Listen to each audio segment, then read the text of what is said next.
Well, g'day, Max here again. Welcome back to the shop.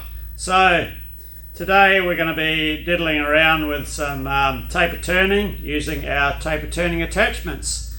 So I've just started roughing one out. This is going to be a number 4 Morse taper, and we're at the stage where I need to start fine tuning the taper turning attachment so we get our correct angle. So these tapers that I'm making are in preparation for could possibly the next video or the one after. You'll see it coming up soon. So yeah, let's head down and we'll show you where we're at. We've just got to slightly jig our adjustments and sneak up onto our correct angle.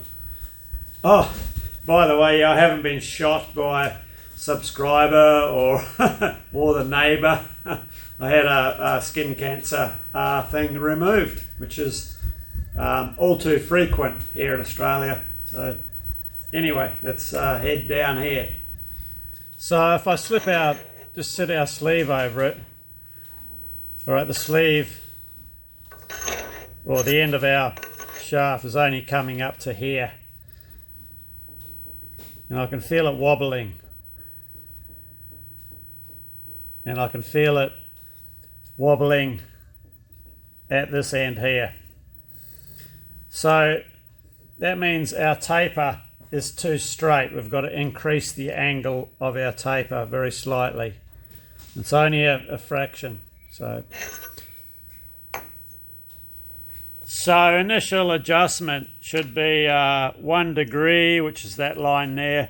29 minutes 15 seconds, so every graduation is 15 minutes, or every small graduations. So we should be coming up just under the second graduation, which is approximately where we've set it for our initial cuts. So we just got to slightly increase the taper, just a hair. So all I've got to do is slacken off the locks on either end. There's 2 on this end and there's 2 up that end. And then we can move our adjuster, and I've got a dial indicator on the guide bar so we don't lose track of where we are.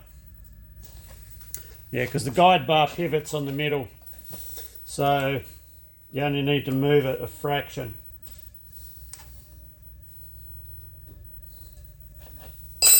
Okay. So basically how this contraption works is the whole slide assembly, which is this whole complete part here, gets clamped down to the bed, and therefore once I unscrew this lock here, which locks the slide to the carriage, what happens then, if I move the lathe carriage up and down, the cross slide is then controlled by this bar. So here's a cross slide lead screw. So the end of the cross slide lead screw is held in position underneath here on a bracket attached to this bar,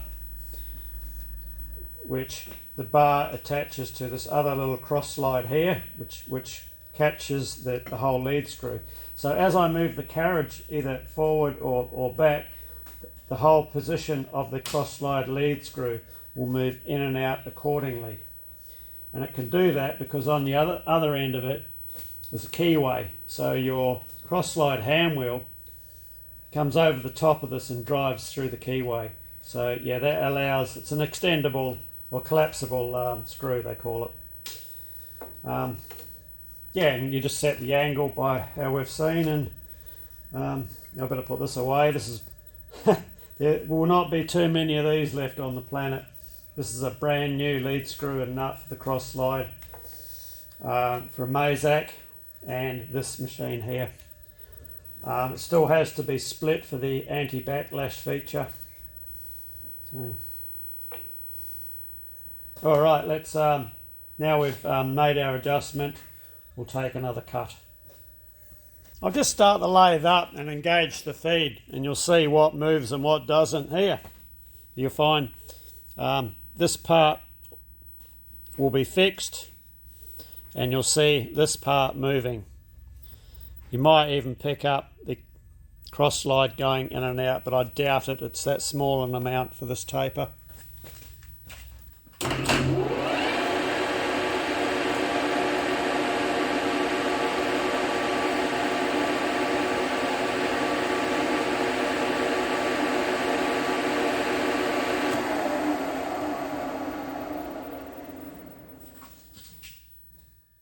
Yeah, so that's its movement. So yeah, because the lead screw is connected to this this piece and this piece, that's what controls the cross slide independent of the hand wheel.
See, our cut was starting to fade out up this end here, way shallower than when we initially started down this end here.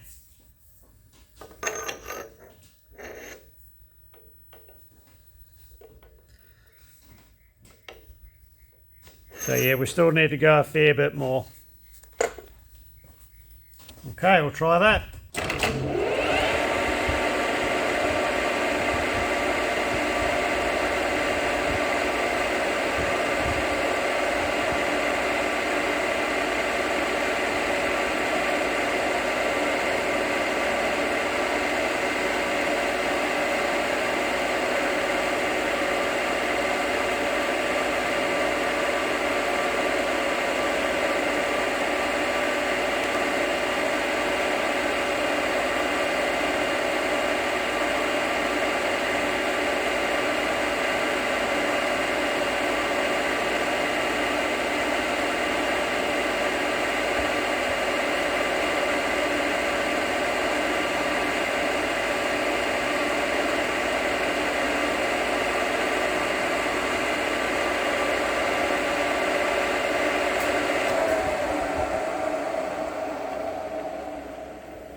And that is close. I'm going to have to blue this up just because I'm struggling to feel which side the movement's on.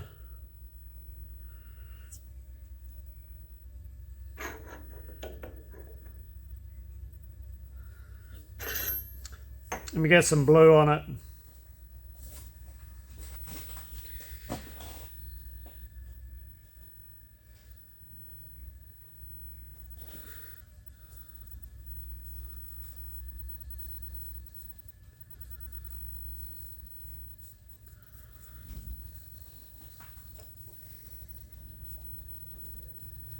It's just an old tube of bearing blue.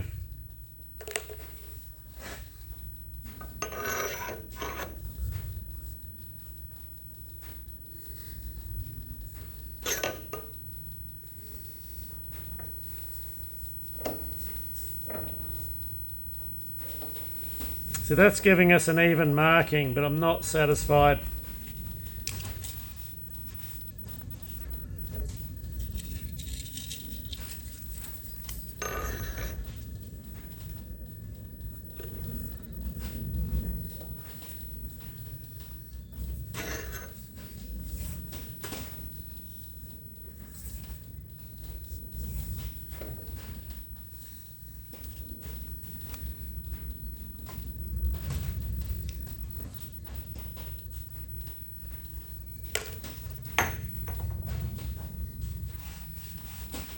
This is where this stuff can tell lies.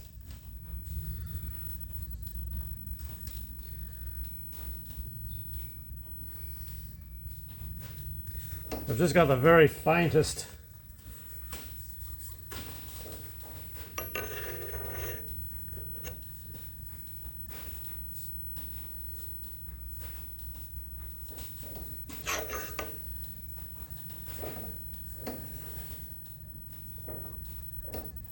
that's showing up as dead even all the way around.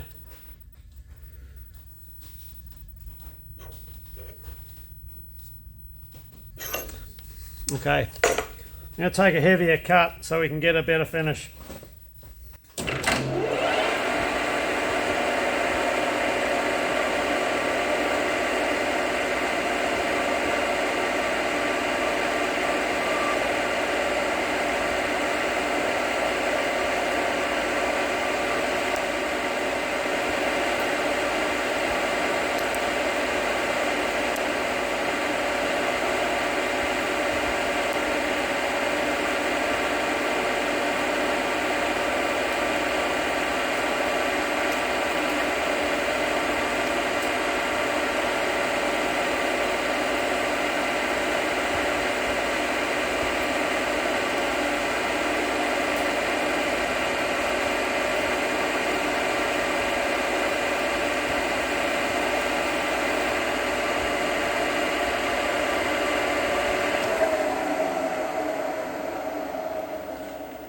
Okay, so after several adjustments, I think I did about 5 adjustments all up, and of course had to keep chopping a little bit off the end because our taper kept moving back. But I've got a few of these to do, so I need the taper to cut correct. I don't want to be dicking around after the fact.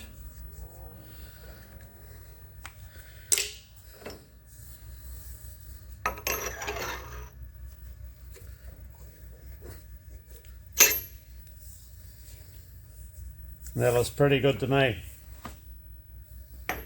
I'll try that with another sleeve just to verify.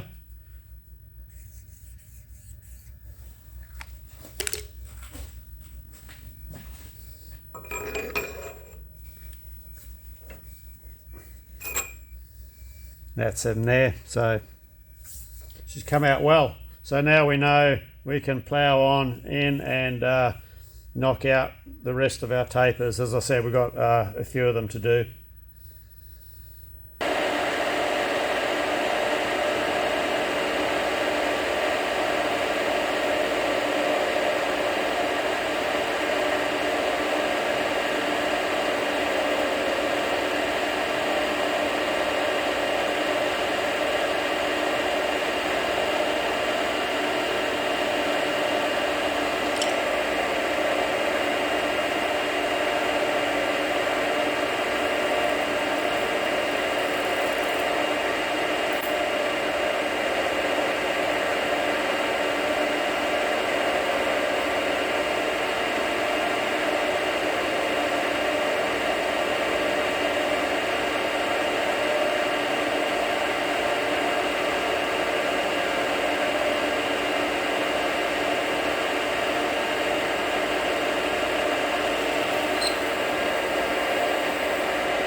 Okay, the next cut's going to be our last cut. So what I got to do is start my cut a fair distance back, and that will allow then for the finishing cut all the backlash and everything to be taken up. If you don't do that, what can happen is you'll get a parallel section and then it will start cutting the taper. So you've got to give a fair bit of clearance for it all to catch up. I'll just wind in now, so this should be our last cut.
Oh, she's a bit warm.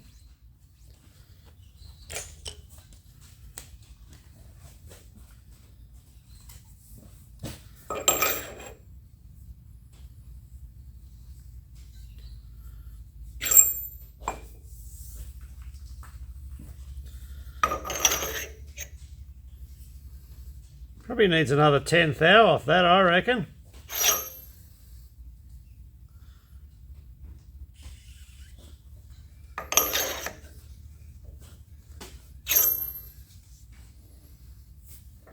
We're still good.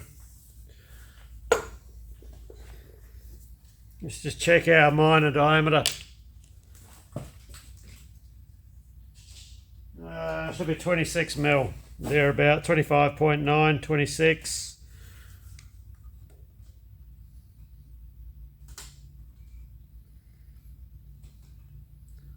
.2 mil to come off that.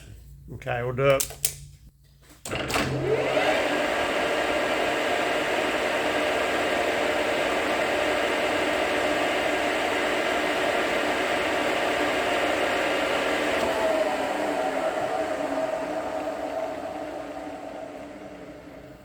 This is what I didn't really want to do because it's probably going to shag up the finish.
It came out all right.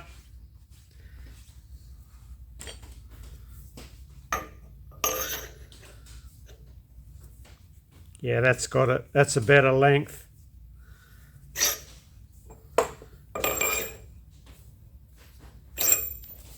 Check our diameter. Got to be really careful just to measure it right on the very, right on the very end corner of it.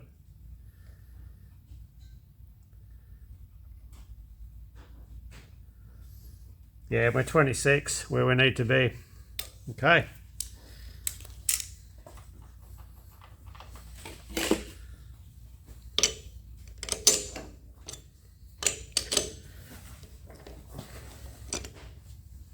Should be warm.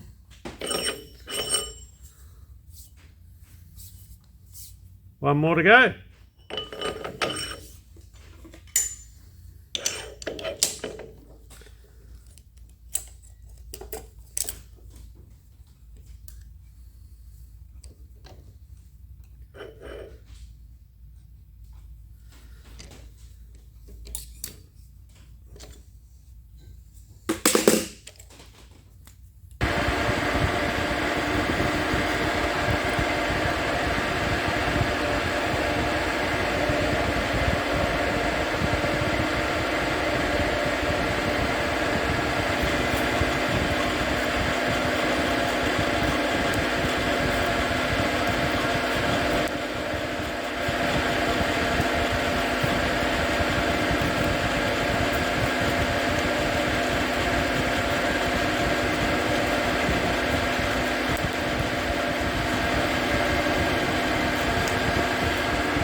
Okay, I'll just back our feed off a bit for the last cut.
And of course, if you fuck one up, as I've done this one here, I'll show you the procedure.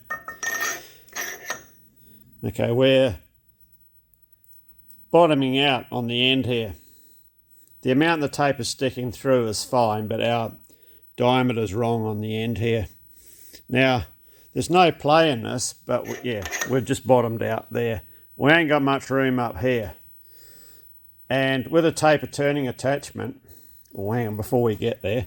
So what I'm going to have to do is move the job out of the chuck so we can get a bit more length. Remember, you only need a couple of thou undersize here, and this sleeve will move up a fair bit. So what I find the best thing to do is to cut your losses, and rather than just cut a little bit off the end, cut at least that off the end of it. That will allow us to gain, we probably only need that much extra up here, but yeah, we'll cut a lot off here. Reason why is with the taper turning attachment, if we try and say, I don't know what my last carriage dial number setting was. So if we go and touch off on here, thinking, oh yeah, we can just take a couple of thou off, that's actually not the case. I'll show you. So what I'm going to do is I'll touch off, I'll wind back, and I'll take a cut on that same touch off setting, and you'll see it will cut a lot deeper. So you'll end up, if you just try and take a little bit, you'll end up with 6 trips back to the saw, and you'll just be chasing your tail. So you're better off just to cut your losses and just cut your taper in half and go again. I'll show you.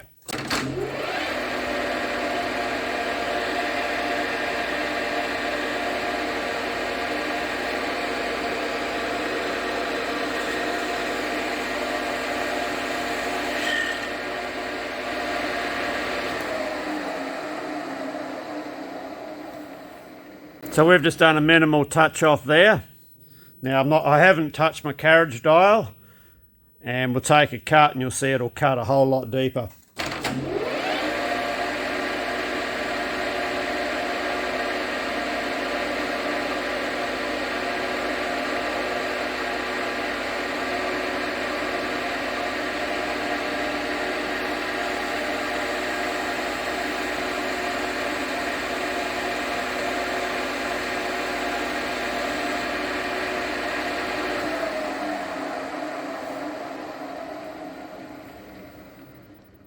Now, the reason why it does that is you're coming across, winding your tool across and coming in with the carriage. And then once the taper turning attachment takes up, once you start your cut again from back here, remember you've got to leave a fair distance for all the slop to be taken out. The taper turning attachment takes the slop from the other direction. So while we're going into touch off our tool, we're pushing against the carriage arm screw half nut, well the nut, the bronze nut, not the half nut. Okay, so we're pushing in. Once we engage our feed and the taper turning attachment takes over, that changes. It actually pulls, so your slop goes to the other side. And that's why you'll get this discrepancy. So if I only want to take off a little bit, I just want a little bit more length on our shoulder. Yeah, so I'll take this over to the saw. I'm just going to cut it in half. We'll waste that, and then we'll go again. It's just something you've got to be aware of with a taper turning attachment. Yeah, as I said, if you don't do it, all you're going to do is chase your tail. Then after 3 or 4 attempts, you end up going to the saw and cutting the whole thing off and starting again anyway. Don't ask me how I know that. Okay, so that's what I've just cut off this one. Just cut it in half and go again.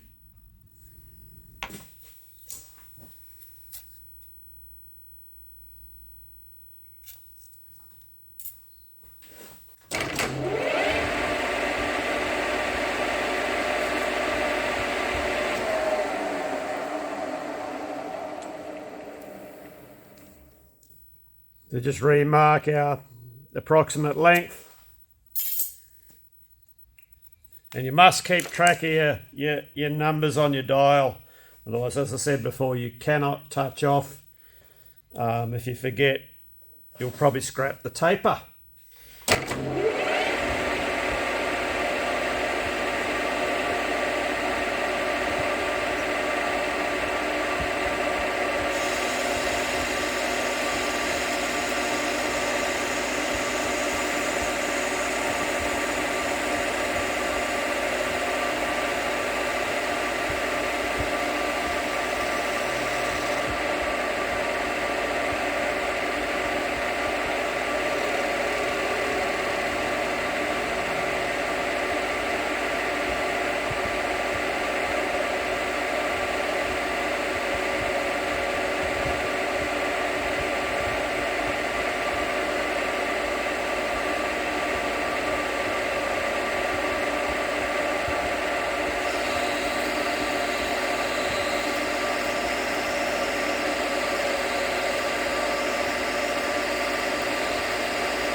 So I'm just going to do a diameter check down here.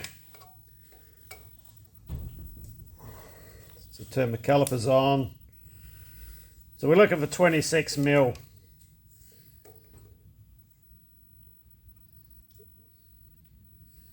So we've got 3 mil to come off.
So we've got 0.5.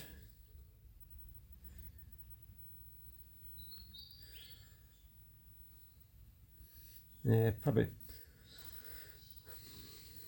about 0.6 to come off.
So we're right on 2603 there.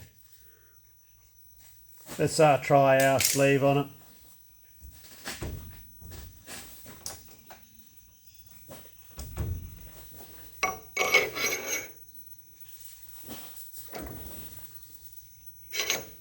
That's it.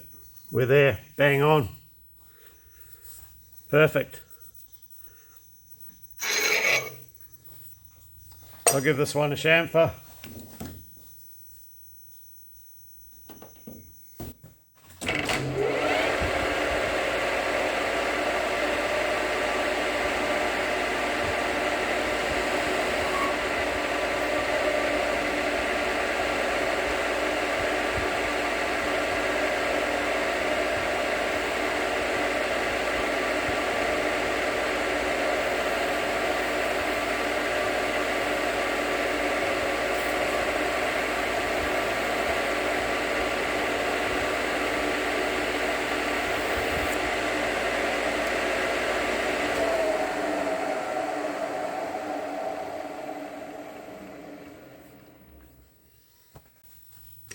Okay, we'll take this one over to the saw, cut her off. But yeah, that's what you got to go through if you cock up your taper. Cut half of it off and start again. Saves all the mucking around.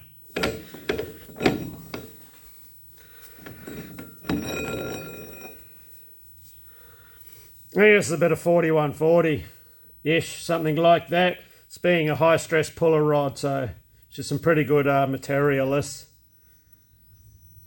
4140 or an EN, a high number EN, like an EN25, EN26. Alright, let's get this chopped off. Right, there's our array of tapers. So we got 1, 2, 3, 4. So we got 5 good usable ones here. This one's scrap. What happened on this one? The tool give us a shit finish right on the last cut. There's nothing I can do about that bar scrap it. And I can't do what we did with the other one and cut it off because I'm not going to have enough length. So all these get cut in half and other features get machined on the ends of them. So these are going to be for an upcoming video where we need to build a couple of lathe tailstock chucks. So one's for a customer and the rest are for me. So just a quick recap on how I was setting the tapers. I think I may have glossed over it a bit quick. I set the approximate angle according to the scale on here. This end of the scale's in degrees. The opposite end of the scale is marked in taper ratios, like 1 in 25, 1 in 50. It's a bit difficult to read. I'll show you.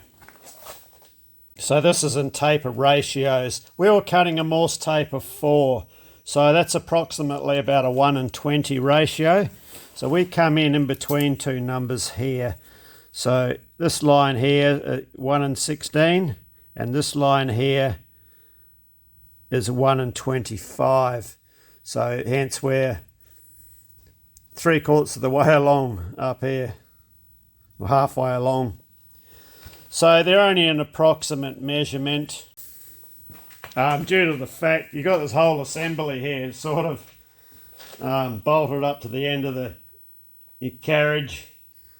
And yeah, if you get anything's out of line or anything like that, or you know, but it will get you approximately there.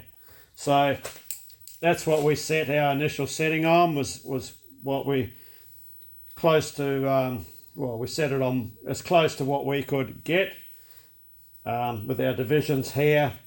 And then it's just a matter of, yeah, you slacken off the clamps on either end, and if you turn the screw, it moves this whole guide bar, which pivots in the center there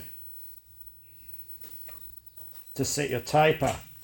Now, the reason I put a dial indicator there is there's a couple of reasons.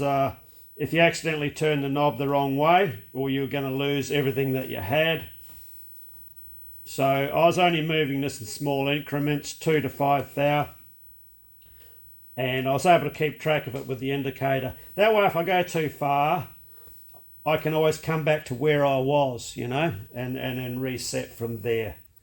So I do have some older videos when I did reassemble this taper attachment. I'll just put a thing in on the end of the video, and you'll see in the assembly how the thing actually works. Well, okay, that's all our Morse taper 4 blanks done.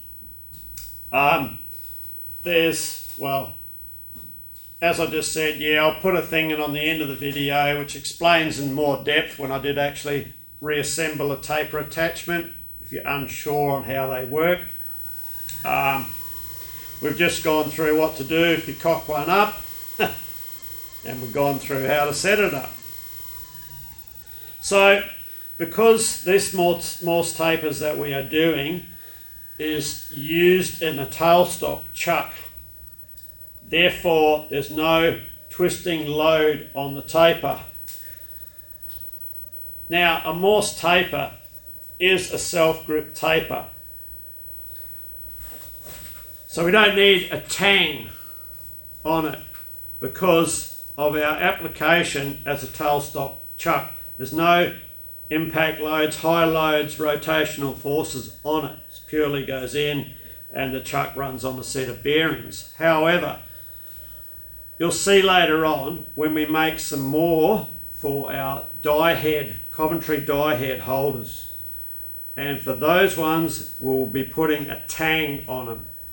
Now, if you're in the world of you think it doesn't need a tang, the Morse taper grips on the taper, well, you need to stop pulling your pud and actually go and use a few Morse tapers, because if anyone puts that in the comments, I'll know they're full of shit. They haven't used enough Morse tapers. So when it's got a lot of rotational forces on it, that tang grips it as well as the taper. They both do it. Alright, the tang is for ejection, but also stops the rotational movement. If anything, should just because if it goes your taper's going to come out, rotate around, and there's a chance it's going to score and do damage to either your taper or the socket that it's in. So anyway, enough of that. So hopefully that was something different. And yeah, coming up we'll do the rest of the Morse taper chuck in probably a part 1 or a part 2 series, as I've got a couple of them to do. So anyway, cheers, thanks for watching, and see you in the next video.